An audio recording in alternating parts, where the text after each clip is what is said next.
right now in the South African political situation, it's probably a good time to sort of take a general survey of the kind of ideological mix that's doing its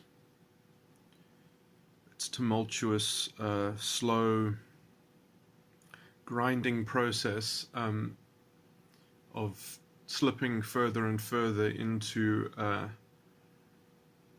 the fascistic machinations which have already sort of cemented themselves in the center of South African politics.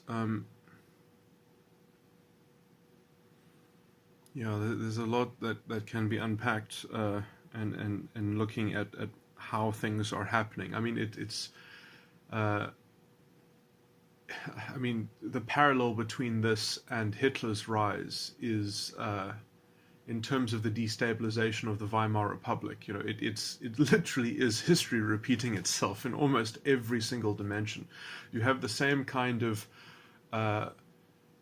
cardboard token sort of giveaways at trying to artificially help people economically, which is so unsustainable and so crazy, and so sort of the education system is a wonderful example in terms of the kind of the wasted resources put into education, where we're not getting, we're sort of destroying our future simply because there's no political will to tackle any problem where it cannot be blamed on whites directly. There's a kind of the position is that progress can only come from some form of race baiting. If it's not government policy that sort of directly correlates to some kind of white privilege argument, it's not worthy to kind of be tackled.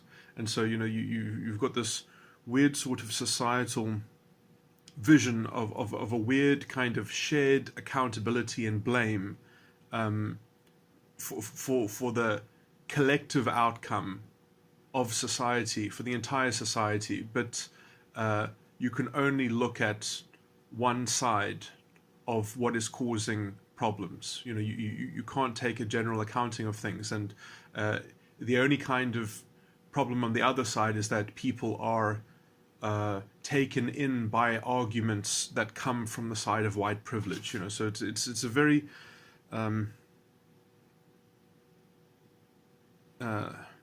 toxic sort of politic, which has really no resemblance to any kind of democratic rigor in terms of vetting policy or even discussing political issues. So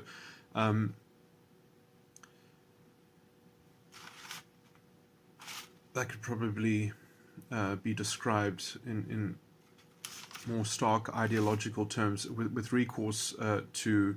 I mean, there are examples that exist right now, which if you look at the Julius Malema's response to Trump's tweeting, which I think also comes after a particular exchange between Cyril Ramaphosa, which is the current president of the country, and Julius Malema in Parliament. And so you've got the really strange kind of position where Julius Malema is in fact in control of sort of policy in South Africa, the direction of the policy, and even the substance of the policy.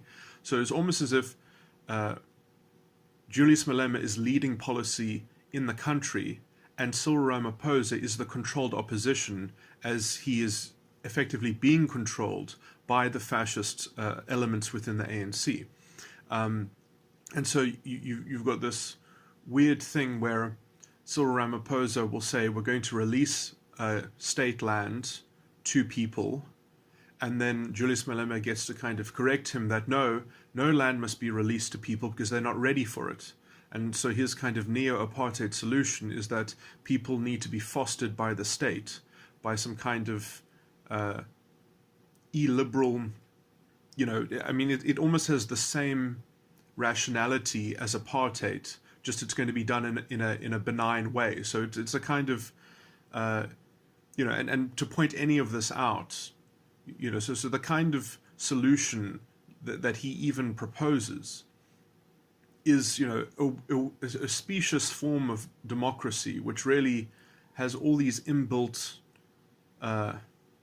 problems with it, which is essentially forcing all policy to conform to his very strange, hypocritical, racialist, it's a weird kind of moralism where you have to accept the paternity of the state to take control of everything, and they don't even take accountability for the control that they take, because if the outcome of the policy does not lead to what they promise the people, they don't take the blame for it. The blame goes on some kind of external group. So, their policy can never be the problem. The implementation is always only failed because of the So they've got this weird kind of sense of accountability, and so their solution, because it is kind of based on a collective punishment and a kind of revenge mentality or retributivism, is implicitly, it doesn't. I mean, even how they defend themselves, supposedly intellectually, and I guess, the people in general politics don't have the kind of, either the intellectual kind of grasp of what's going on. They're afraid to confront it. They don't know how to kind of deal with that bundle of dynamite, because it is wrapped in such a kind of weird, toxic hypocrisy. That's based on racialist rhetoric and a kind of racialist solidarity, So, and when the only solutions which you are willing to kind of promote in terms of policy amount to a kind of race baiting of society as a whole, I mean, you put out of reach anything that is actually a kind of creative solution, or anything that is dynamic. You can't, somehow progress must be taken as a form of revenge and collective punishment, because otherwise, if it fails, it undermines the establishment of racialist pride. It undermines the restoration, the great project of saving the system from the injustices of history, and so because they're steeped in that narrative and they cannot stray from it, they are effectively unable to actually be really transformative, and they have to basically enforce a weird kind of neo-apartheid that is basically the same philosophy, but they're going to do it with the right intentions or some such thing. So it's the same structure.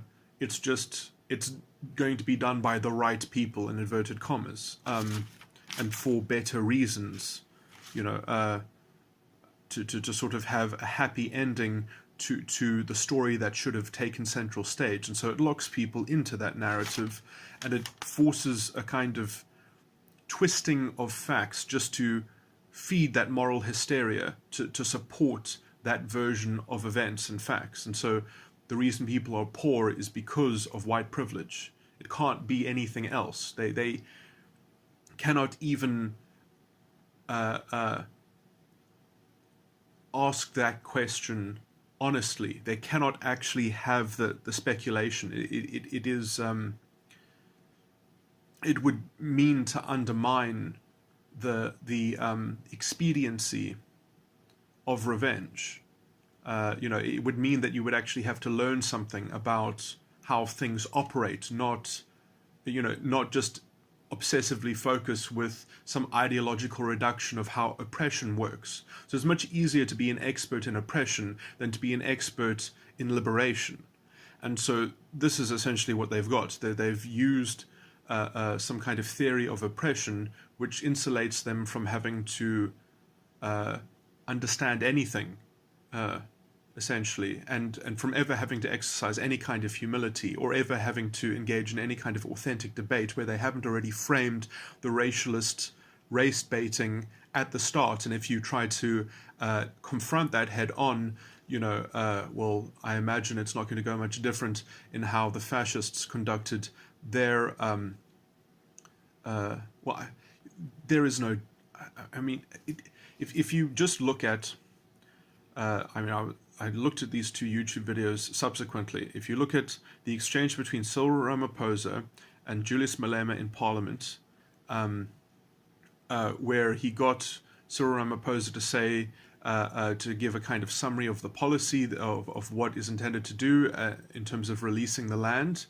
That's the phrase used, and then Julius Malema in his press conference, when he talks about Trump, he talks about Cyril Ramaphosa as well, and he says, you see, we cannot release the land, the state must be the custodian. So it goes from release to custodian. And so you've got this this very toxic piece of policy, which really is, yes, there is state land that could be utilized for the benefit of people, but it's more about the principle of being able to take things without paying for them from white people because they deserve it collectively. And when you've got that logic, so the whole land issue is the fascist formula for success, which can morally never be wrong, although practically it never gets away with itself, because this is why it has to keep on escalating into a kind of rabid, nonsensical war, because without a war to cover over the ineptitude and the kind of short-sightedness of the ideological solution and the failure of the ideological solution, you can't get away from sort of being this kind of corrupt elite that is paying for its plutocracy in the form of a kind of paternalism and moral orthodoxy, which everyone is owes that sort of vision of progress, which is effectively a slave morality. But let's not get too much into technical qualifications. But which is a blind groupthink. That's, you can replace slave morality with a blind groupthink that requires you to filter reality in a very regimented way, and to interpret things in a very, very ideologically slanted reduction. You have to ignore pragmatism. Is the first thing you have to, because it's about the retributivism is the path of progress, and if it's not retributivism, it cannot even be considered progress. And so they've got this ideological blind spot as to how to actually maximize development. They cannot consider anything that isn't predicated on race baiting. That's and even if you could sort of ideologically fix all these problems and dispel all this insanity and this kind of pathological racialism, you would still sort of have the problem is, can you sort of undo the damage? Because the truth is that, for example, white farmers in this country are integral to the economy, to a lot of things, to a kind of stability and to future long-term progress. And so even if you could somehow switch all this madness off, the sort of the long-lasting damage of this is going to have repercussions. It's going to, even in the best scenario, there's going to be some kind of anemia. Already the economy has not grown effectively at all because of the sabotage and the kind of ongoing, the kind of how the trains are being burnt down. This, I think, is some kind of, this is part of the multiple prong fascistic coordination. anyway,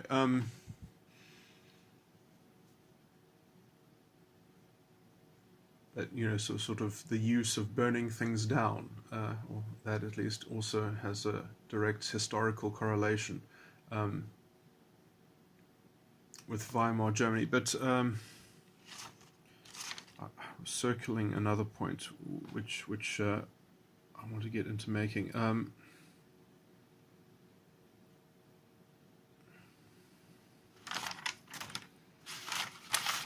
Oh yeah, so I mean, the vital contribution which is made by farmers in this country, as a kind of, if that, even if the current situation is kind of mopped up, the kind of the long-lasting damage to that sector, it is, I mean, yeah. So, I mean, this kind of destabilizing collateral damage in some sense is fine when all you care about essentially is taking power so that you can kind of just corruptly be in control of everything and be able to skim off the top, and you can sort of leave people in a subsistence situation like, some other corrupt elites in Africa, which I think are more a part of this coordinated strategy to destroy the model of the Rainbow Nation, which is a threat to any kind of plutocratic system that is based on sort of setting up a historical narrative that allows them to kind of use group politics and manipulation and rhetoric to cement their hold on power. You need to live in a paranoid world in order to get away with the level of sort of bad government that can facilitate looting and skimming off the top, and essentially being the elite that is the representative of your people. So, so at least because their political king lives in a palace, somehow he's living it up for his people, and he is the figurehead for his people, and he is the pride for his people. This is the utility of pride in politics, essentially, and kind of conserving pride and guarding pride. So the protectors of racialist pride are, and they have, the only way that they can get away with that is by providing paternalism to their people, is setting up this kind of sympathetic and propaganda for sympathy that has to be fed into by having an enemy and a scapegoat. And so, yes, there could be lots of interesting things done to land, and there's definitely a lot of land. The state is the biggest landholder in the country by far. There's no comparison in terms of how much land is owned by the state compared to the private ownership of land. And the utilization of that land, could be an important part of the mix of transformation, but that is not how this is being pushed. This is being pushed to generate a kind of toxic racialism. I mean, a lot of people's careers are completely tethered to generating and sustaining a race war in this country. And, this is the kind of debate and the kind of politic which is required so that essentially the ANC 2.0, or, so that the EFF can continue on the same trajectory as the ANC, which is be not accountable for any of the bad policy that it has generated. I mean, the kind of stagnation that South Africa has experienced and the kind of mediocrity that we have in our public institutions is a direct product of the policy that bears the mark of this kind of collectivist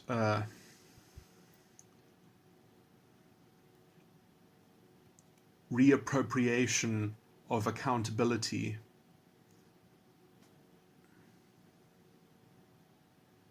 So that the private sector is always the bad guy and government is always the good guy, and the answer to problems is more government and punishing the private sector. And so essentially you've had continually sabotaged economic experience in South Africa, which then becomes fuel for the next round of whittling down the capacity for any kind of growth and development in the private sector. I mean, small and medium businesses is the lifeblood of any developing country. But I mean, we have kind of crossed the Rubicon, I believe. We're not a developing country. We are a third world country now. We have been turned into a third world country. I mean, many people who are in finances, I mean, there are some sort of things which will kind of keep their value in some kind of stable way, as much as they don't look like that they're about to be seized. But I mean, many kind of investor types already consider South Africa economically to be a kind of a junk status. The only reason why we haven't sort of actually ticked over into that bracket is out of a kind of, well, that might be the push that just leads to a kind of bloodbath. So there's almost a kind of the appeasement of this kind of toxic politics, which is the same kind of appeasement which Hitler enjoyed before the war. I mean, people forget how popular Hitler was. Hitler was the most popular leader in Europe before the war, and that was because of the progressive ideology which he cultivated, which is this exact same formula. I'm not going to go into that in depth, although there is a video, or there's a recording that I made just before this that actually elaborates on those points quite deeply. A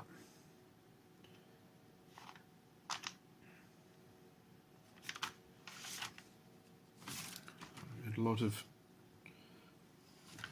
written notes, and I haven't sort of made the points as crisply as might have been made, but so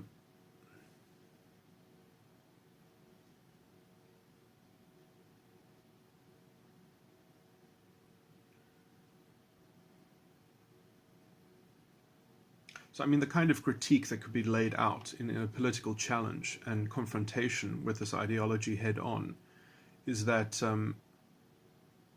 there are so many sort of twisted facts that lets them facilitate their kind of their assumptions, which let them get away with their kind of oversimplified moralism being the solution to everything. But you can just sort of point out that that kind of fascistic filter of facts means that they can't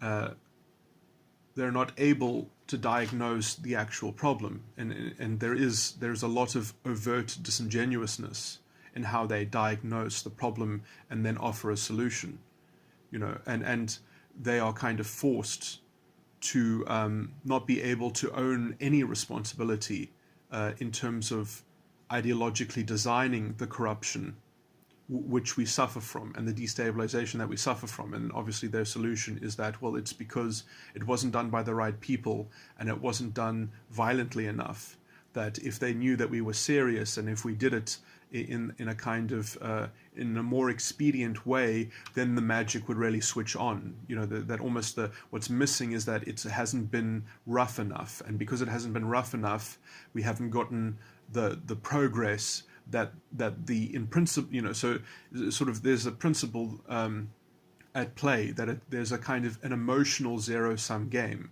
that you can only feel good as much as somebody else feels bad, and progress can only be won in that way. And so when your ultimate principle is revenge, you literally cannot consider any other way of conceptualizing possible solutions, and this is, it lets them off the hook of ever having to actually discuss economics in any kind of serious way. Instead, they've got this kind of very and I mean, it is true that the ideology can be so strong that you can sort of force people to do these things. But this is why fascistic economic systems are so brittle, and why they need a war to back them up, because they need to keep on telling everyone how serious they are, to keep everyone commanded in doing what they're doing. The kind of insane things that are proposed, that like somehow the white people that are good will be custodian capitalists, and they will give half of their companies to all of their workers, and they will continue to act in the exact same way somehow, that somehow there'll be a kind of that everyone will be this kind of paternalist mother and father, to people, and that is it's got this weird kind of apartheid logic sort of right at the core of it, and you can't resist that without being labeled by them as reactionary, I guess, or so if you don't allow yourself to be race baited into their hypnosis, and then the problem is that when they actually start trying to do it on the ground, because it's always a complete failure, and then they have to blame someone, and it can't be them, it has to be the perpetrator. And so, because you've got this binary of victim and perpetrator, they can't make intelligent policy. They can't be creative. It's just there's only one form of solution, which is a kind of tyrannical paternalism. And it will never own any of its mistakes. It will never be... the only mistake it'll ever admit to making is not being radical enough, and not being violent enough, and not being as tyrannical. So the failure will always be the kind of... they'll never have a democratic deficit. They'll only have a tyranny deficit, and that is the politics that we live in now. And the whole media, the whole journalism is completely they've already gone down the rabbit hole. They're in the Nuremberg dissatisfaction marches, with their left leading their supposedly leftist rhetoric, marching hand in hand with the fascists to destabilize liberal democracy and liberal values, and calling themselves liberal, as they call for some kind of savior to bend institutional power towards their categorization and racialization of every power relation, to be filtered and mediated by some kind of system arbiter. And so, talking about systemic oppression allows them the perfect excuse to perpetrate systematic oppression. It's this weird kind of fundamental hypocrisy.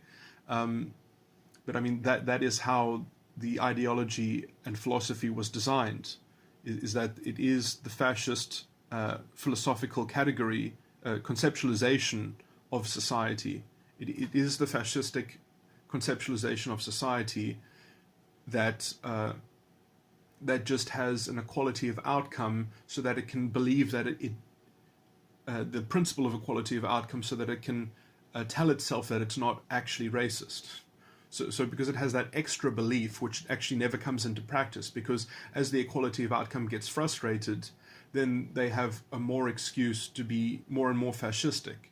So they can kind of escape having to consider their own, operational philosophical structure, because all they can just define themselves as what they are doing is trying to get that as a goal. They're trying to get equality of outcome as a goal, and so they can just blind everyone with their superficial goal. And the more that they fail at achieving it, the more fascistic they can be, and the more power they can concentrate, and the more institutional integrity they can sort of displace with a counterfeit ideological integrity that serves this sort of ivory tower of insulated ideological narcissism, really, and so eventually narcissism and a kind of shared entity of group narcissism becomes the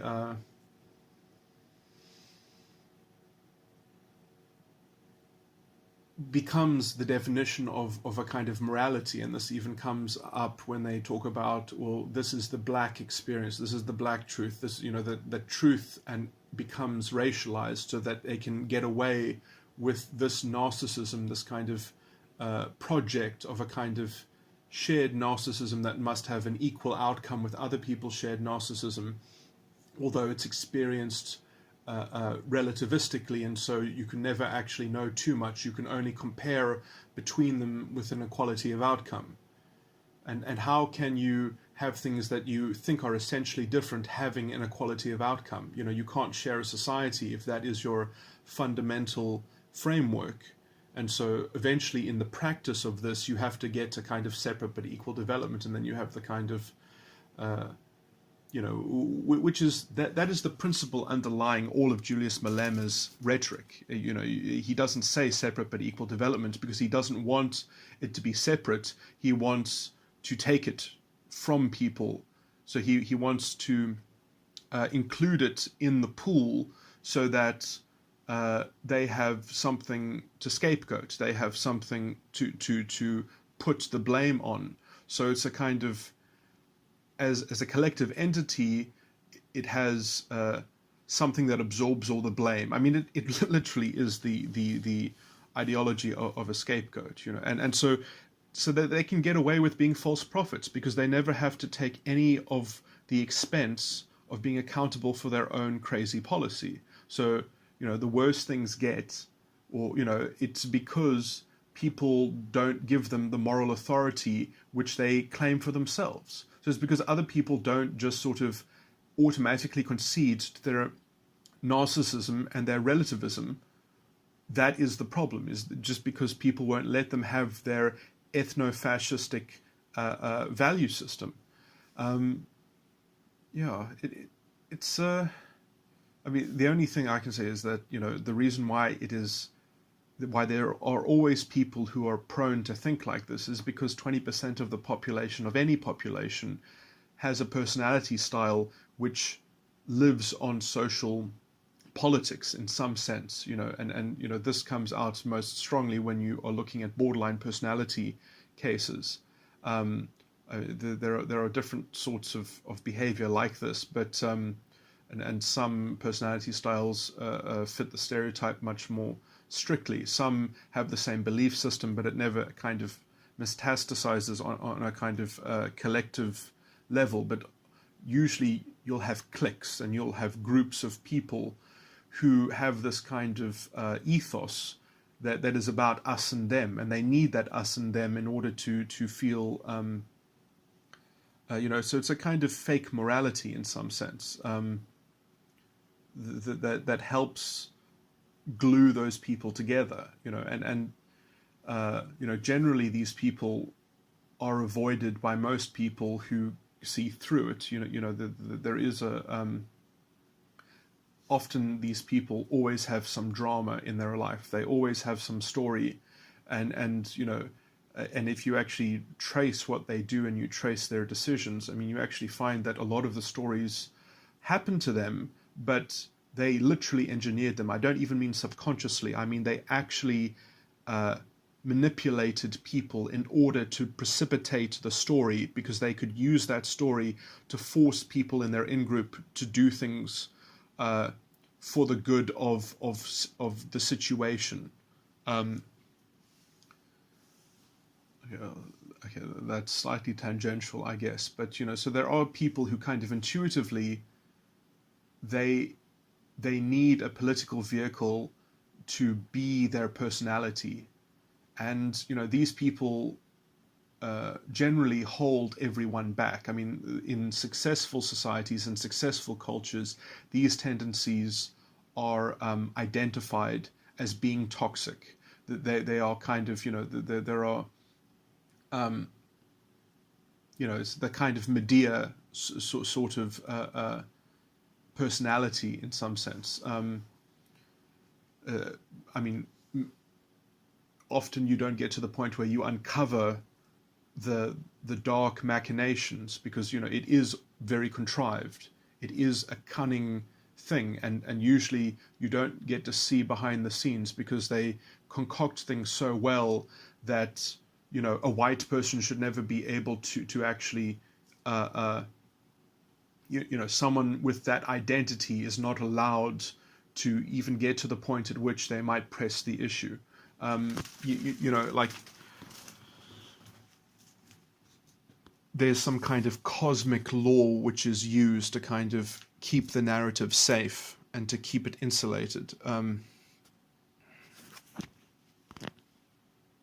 Yeah, I mean, it's a kind of dark magic. I mean, the problem is that these sorts of subcultures only work when they stay subcultures, because it is in some sense an underdog philosophy, and it doesn't operate when it has taken full control, because when it takes full control, it goes crazy, because it needs to blame an external source. It has an external sense of accountability. It has to be the oppressive system. That is the explanation and the description, or the oppressive history. And so what happens when you start running out of history? You have to kind of invent it. You have to kind of elaborate it. You have to kind of remember it in some kind of weird mythological way. You have to reinvent it. You have to reteach it, And so to sustain it requires a kind of, it makes people pathetic. It keeps them infantile. It promotes a culture which hollows out any kind of sense of individual integrity. It makes it impossible. It creates a kind of toxic groupthink that has to be fed. It creates a wolf tribe.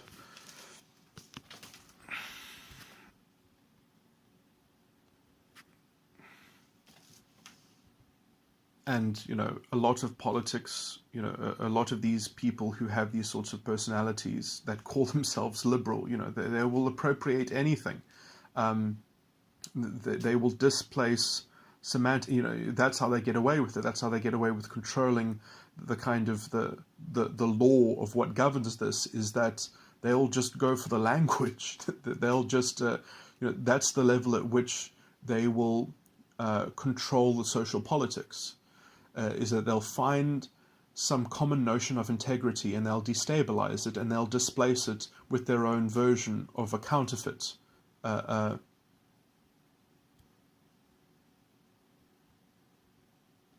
And if you don't take their counterfeit, so all you have to do is take that, and then you've bought into their whole system, and then they have you.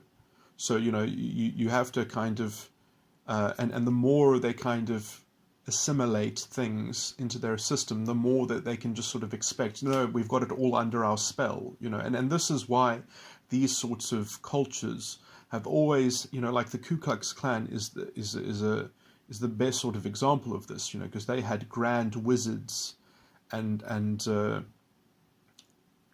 grand dragon, is a position, and there's really no ideological distinction between the function of this and the kind of semantic witchcraft which you see in these sorts of vehicles of borderline personality disorder, of this group entity that is sharing in this kind of borderline experience of positioning themselves and the world as they are the moral arbiters. They have this kind of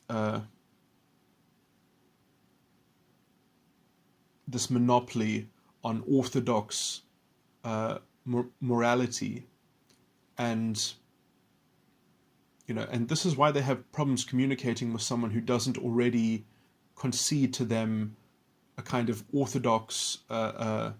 They cannot enter any arena as a kind of equal, and in fact, they will say the reason why this is impossible is because you are already oppressing me. So the point is always that I am already oppressed. That is the premise of every, the start of every debate. Is the premise is that they are already oppressed and they are representing those who deserve to be free. And you can't even attend to that. You're not allowed to confront it. And if you try to deny that, then you can't even be debated. You must just be killed or silenced.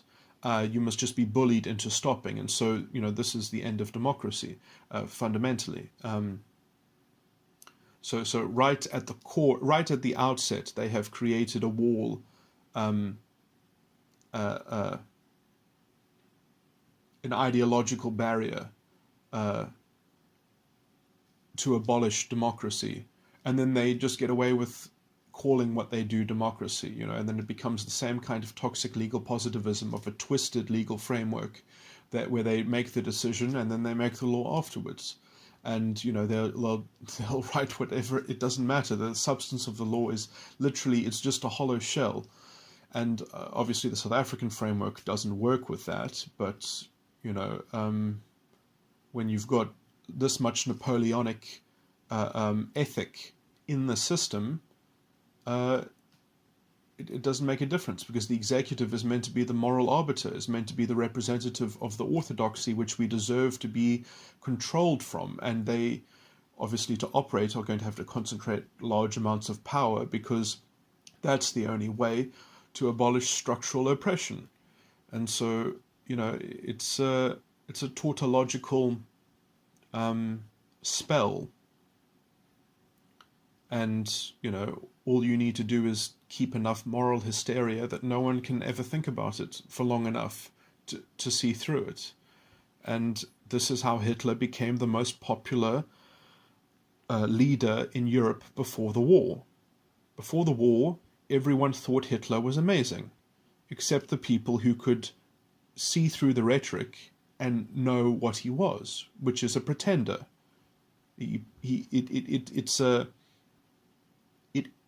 It is a form of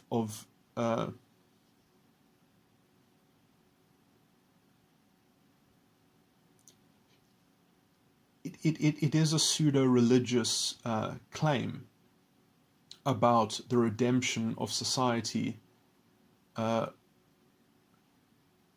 which just needs everyone to believe the same way. I mean, there are passages in the Bible that kind of ideologically cut through this quite nicely, where it talks about the description of the Antichrist, whereof ye have heard that it should come, and even now already is it in the world. So if you think that it should come,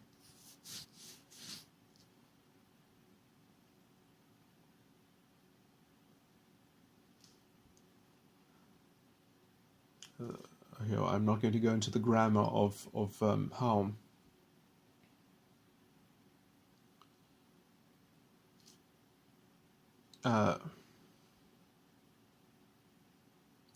this really has to do with there are ideological ways of dissecting the kind of the moral framework with